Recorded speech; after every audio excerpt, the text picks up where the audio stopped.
Terima kasih Anda masih bersama kami di Kompas Petang, saya Cynthia Rompas. Saudara sopir pengemudi mobil yang menabrak satu keluarga di Pekanbaru Riau meminta maaf kepada keluarga korban. Antoni mengakui menggunakan narkoba sebelum mengemudi agar tidak mengantuk saat menyetir. Namun saat mengendarai mobil, tersangka justru tertidur dan menabrak motor yang berada di depannya hingga menyebabkan satu keluarga tewas.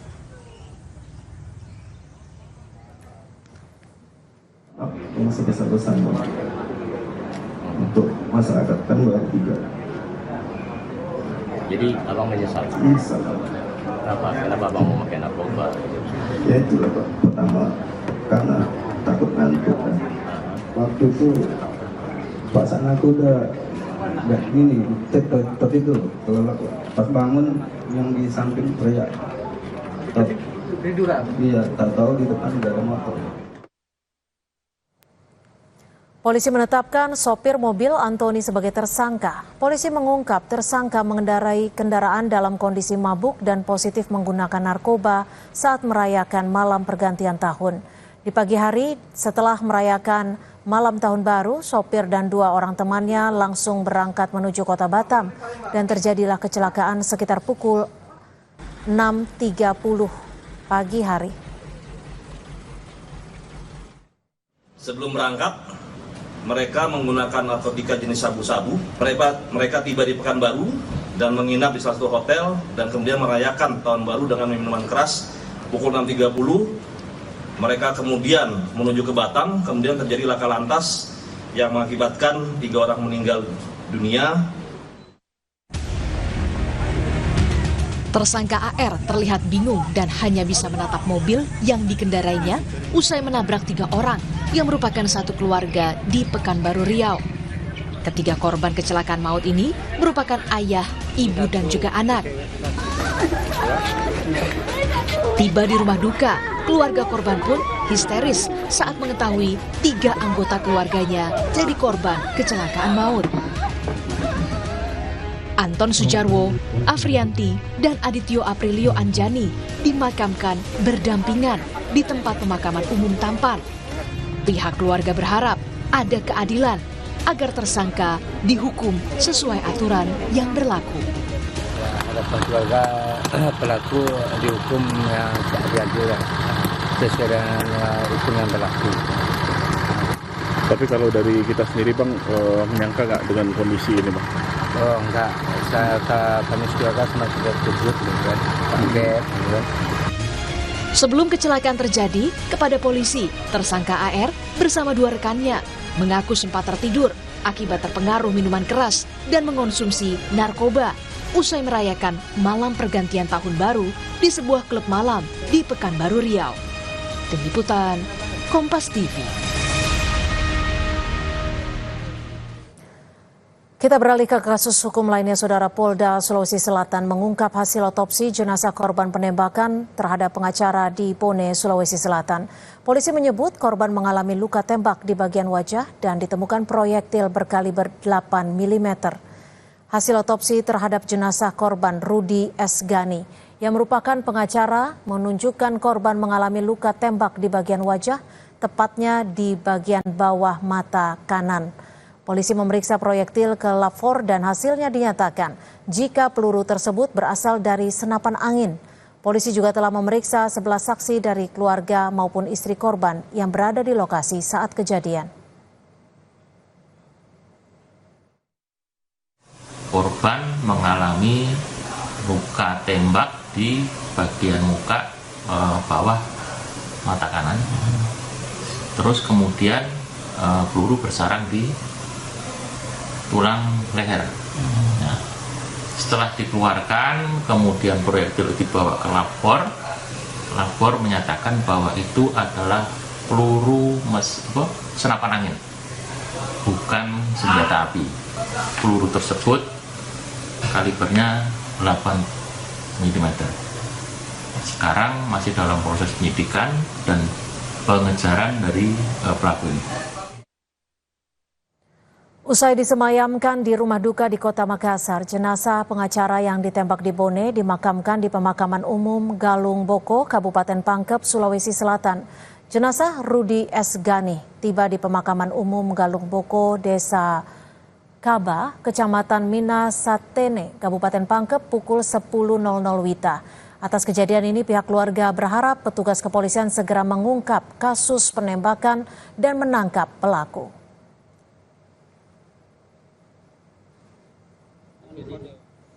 Aliansi Pengacara Kabupaten Bone melakukan audiensi ke Polres Bone terkait pembunuhan seorang pengacara pada 31 Desember lalu. Patra pengacara ini mendesak pihak kepolisian untuk mengungkap pelaku penembakan terhadap Rudi S. Gani. Teman seprofesi korban mengungkap adanya beberapa kasus yang ditangani korban di Kabupaten Bone. Dan terakhir, korban sempat berkunjung ke Mapolres Bone pada 31 Desember 2024 sebelum terjadi penembakan pada malam harinya.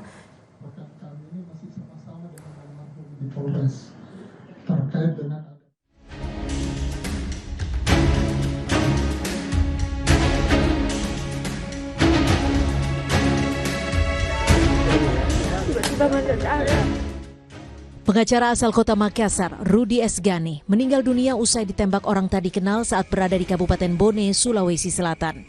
Peristiwa terjadi saat korban beserta istri dan kerabat sedang santap malam bersama pada Selasa 31 Desember 2024 lalu. Berdasarkan keterangan Kasih Humas Polres Bone, Ibtu Rayendra Muhtar, peristiwa penembakan terjadi pada 31 Desember 2024 pukul 21.50 WITA. Di saat korban beserta istri dan kerabat sedang santap malam bersama. Tiba-tiba terdengar suara letusan sebanyak 1 kali. Korban kemudian tergeletak dan mengeluarkan darah dari bagian telinga dan mulut. Istri korban menyebut ada lebam biru di pipi bagian kanan. Saat letusan terdengar, tampak sebuah mobil minibus terparkir di depan lokasi penembakan dengan kondisi mesin mobil masih menyala. Usai letusan terdengar, mobil minibus tersebut langsung tancap gas meninggalkan lokasi. Korban penembakan langsung dibawa ke puskesmas terdekat. Istri korban baru mengetahui dari pihak puskesmas jika lebam biru di wajah adalah luka tembakan. Rudi S. Gani dinyatakan meninggal dunia di puskesmas. Menurut pengakuan sang istri Mariam, suaminya yang berprofesi sebagai pengacara saat ini sedang menangani sejumlah kasus, diantaranya sengketa lahan. Keluarga korban berharap polisi segera menangkap pelaku penembakan dan mengungkap motif pembunuhan. Tangani kasus apa Ibu sebenarnya? Kalau kasusnya banyak ya kasusnya. Tapi yang baru-baru ini apa Ibu? Kalau yang kemarin hari Selasa itu pidana. Pidana. Iya. Katanya Saya ada juga sengketa. Ada juga sengketa lahan Ibu. Sengketa lahan sementara berjalan. Kalau beliau ini banyak kasusnya memang. Oh, pidana ini terkait tambang. Bukan tambang. Terus apa Ibu? Tanah kering. Tanah kering, lahan ya. Lahan. Polres Bone menyebut saat ini kepolisian sudah membentuk tim khusus untuk mengungkap kasus pembunuhan terhadap pengacara di Bone, termasuk mendalami kecurigaan yang disampaikan oleh pihak keluarga korban.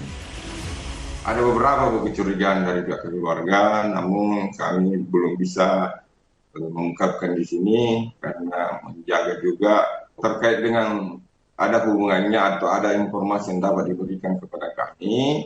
Kami akan melakukan pemeriksaan. Ada beberapa dan saat ini tim sudah dibentuk untuk mengungkap kasus tersebut. Jenazah Rudi S. Gani, pengacara asal kota Makassar yang tewas ditembak di malam pergantian tahun, kini telah dimakamkan di pemakaman umum Galung Boko, Desa Kaba, Kecamatan Minasatene, Kabupaten Pangkep.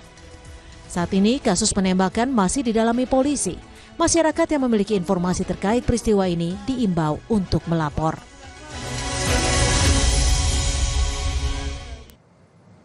Saudara, polisi saat ini masih memburu pelaku penembakan terhadap seorang pengacara asal kota Makassar yang terjadi di Bone pada malam pergantian tahun, Rudi S. Gani.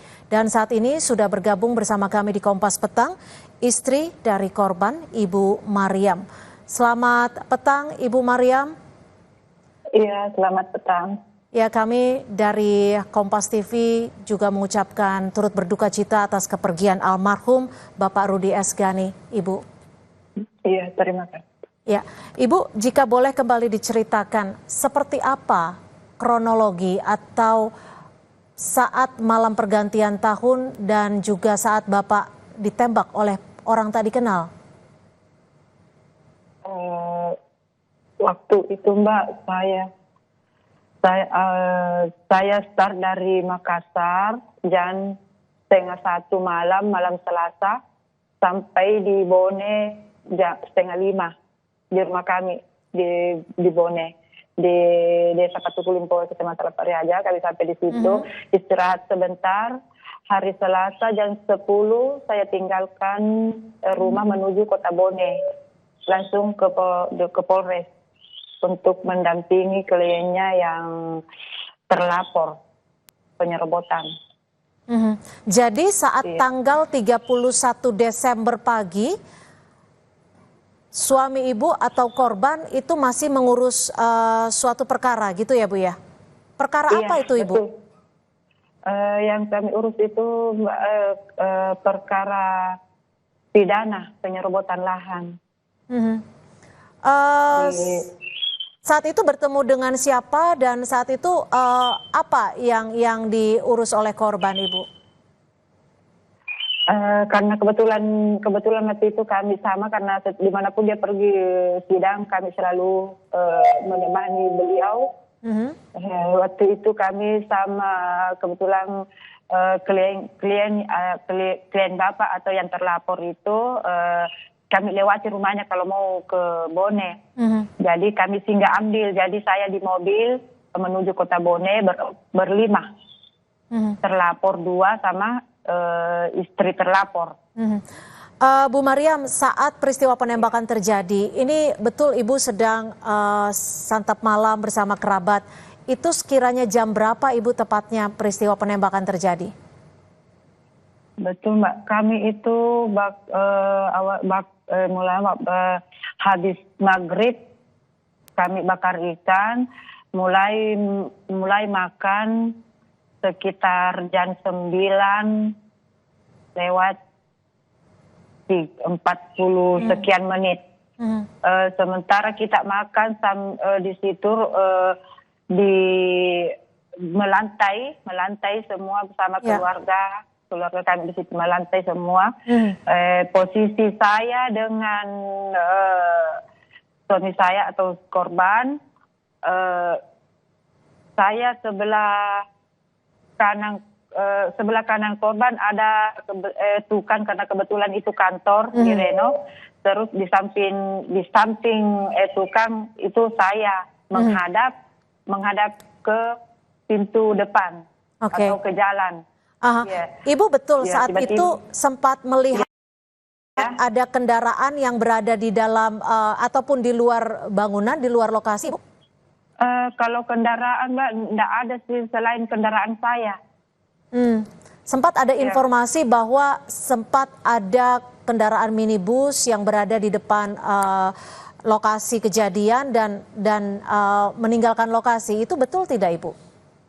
Tidak betul, karena yang ada di depan kantor itu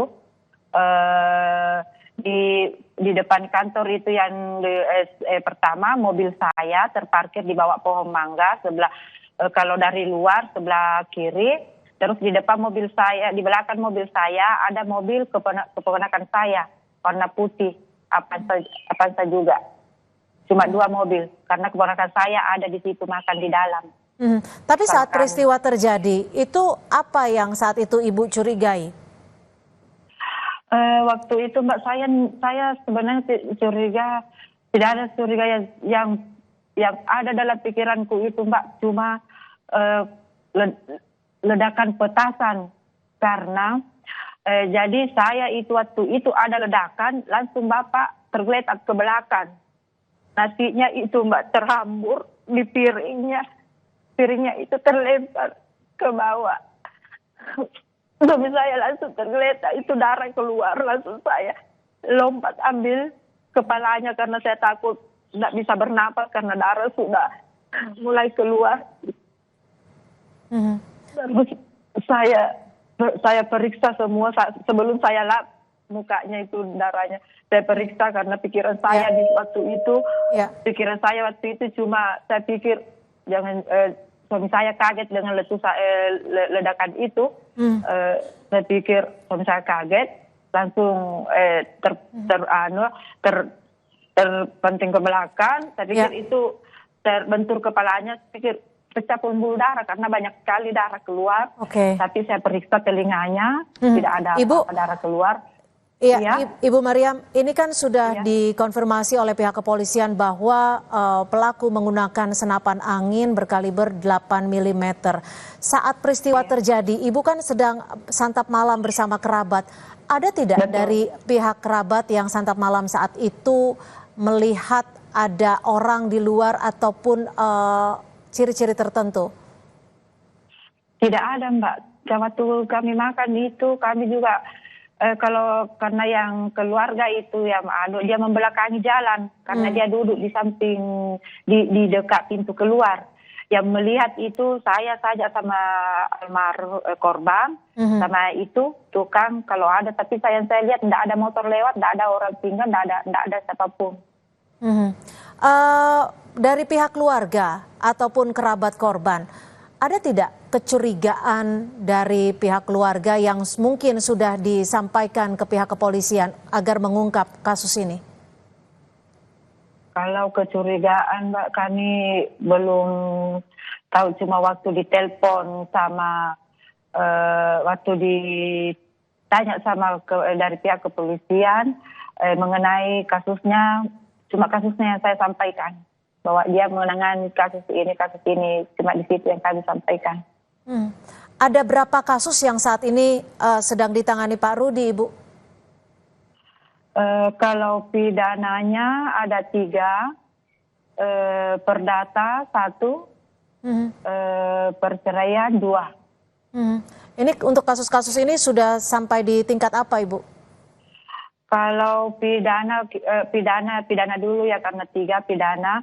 Kalau pidana yang 1 ini kami sudah lama. Tapi kepolisian yang kedua penyerobotan pengerusakan itu sementara berjalan. Berjalan. Iya. Ini yang terakhir kami tangani yang baru ini hari Selasa.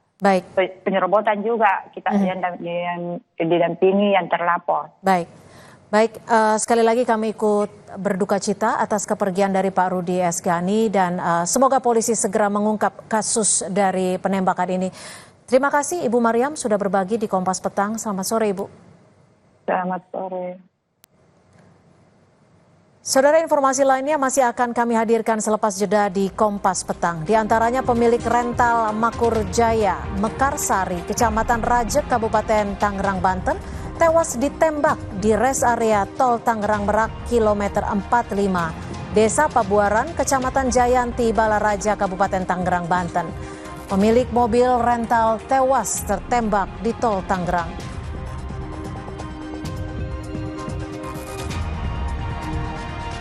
Tanggapi Jokowi masuk daftar OCCRP sebagai tokoh terkorup, Menko Polhukam Budi Gunawan menyatakan marwah mantan presiden harus dijaga.